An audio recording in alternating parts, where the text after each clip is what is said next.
Hello and welcome to this grammar video lesson. Today, the passive voice in present simple is the topic for this video. To really understand the passive voice, you need to keep in mind that there are two ways to speak in English: the active voice and the passive voice. In the active voice, we say that someone does something. This is how we usually speak. We have an example. Maria loves her job as a teacher. This sentence is in the active voice because we see that someone, Maria, does, in this case, loves something. The something is her job as a teacher.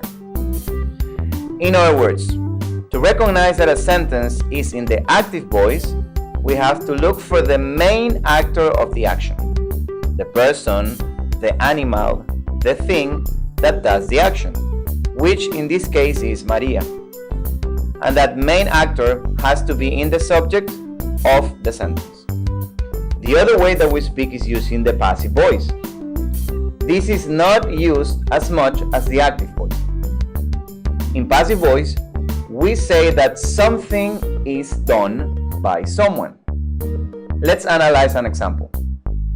Her job as a teacher is loved by Maria. This sentence is in the passive voice because we see that something, her job as a teacher, is done, in this case, is loved by someone, by Maria. In other words, to recognize that a sentence is in the passive voice, we have to look for the object, the person, the animal, the thing that receives the action, which in this case is her job as a teacher. And that object has to be in the subject of the sentence.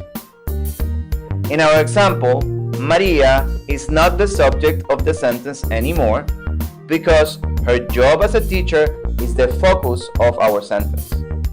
Her job as a teacher is the new subject of our passive voice sentence. Okay, the previous explanation was a bit hard, I know, but it will be easier to follow once we start talking about when we use the passive voice. Here are two examples of passive voice in the present simple. More than 165,000 new cars are produced in the world every day. Number 2. Nowadays, 50% of all Samsung mobile phones are made in Vietnam. The passive voice is used when the focus of the sentence is the result of the action. In our examples, the fact that the cars are produced is the focus of sentence 1. And in sentence 2, the fact that the mobile phones are made is the focus of the sentence. In other words, the focus of the sentence is the who, the person, or the what, the animal, the thing that receives the action. The focus of the sentence in a passive voice sentence is the object that receives the action. In our examples, the objects of the action are the cars and the mobile phones. Let's continue. The focus of any sentence changes from the subject to the direct object when we don't know who does the action or when who does the action is not important. Let's go back to our two examples. More than 165,000 new cars are produced in the world every day. In this sentence, who produces the car, if it is Nissan, Ford, or Hyundai, is not important. We also don't know who does the action. Therefore, the sentence has to be in the passive voice. Number 2. Nowadays, 50% of all Samsung mobile phones are made in Vietnam. In this sentence, we don't know who does the action, and once again, who makes the mobile phones if it is 1, 10, or 300 workers is not important. So the sentence has to be in the passive voice. Finally, remember that the object that receives the action is always the direct object of the active sentence. Now, how do we change a sentence from the active to the passive voice? Active voice. The gardener waters the flowers every evening.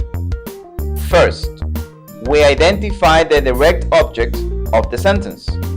We do this by asking who or what receives the action. In this case, who or what does the gardener water? The flowers. The flowers are our direct object. Then we take this direct object and we write it as the subject of the passive sentence. In our example, the new subject is the flowers. The third step is to write the verb to be in the present simple, depending on the subject. Am for I, is for he and she, and are for we, you, and they. In other words, if the subject is singular, we use is or am. But if it is plural, we use are. In our example, the flowers is a plural noun, so the verb has to be in plural, are.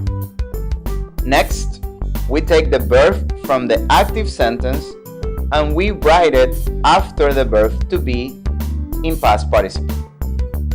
In our example, the verb is waters, and the past participle of water is watered.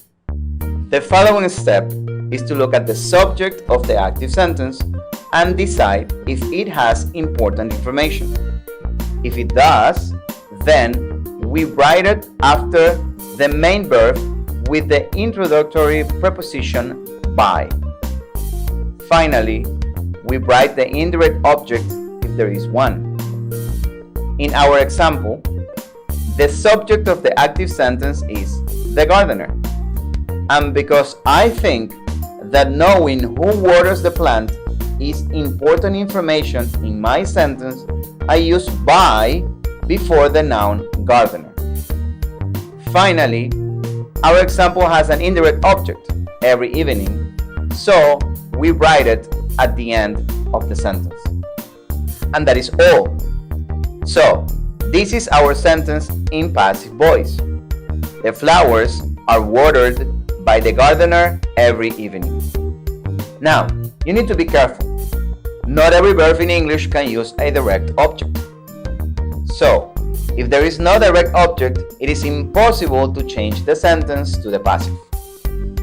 In the example, Marla drives home after work every night, there is no direct object.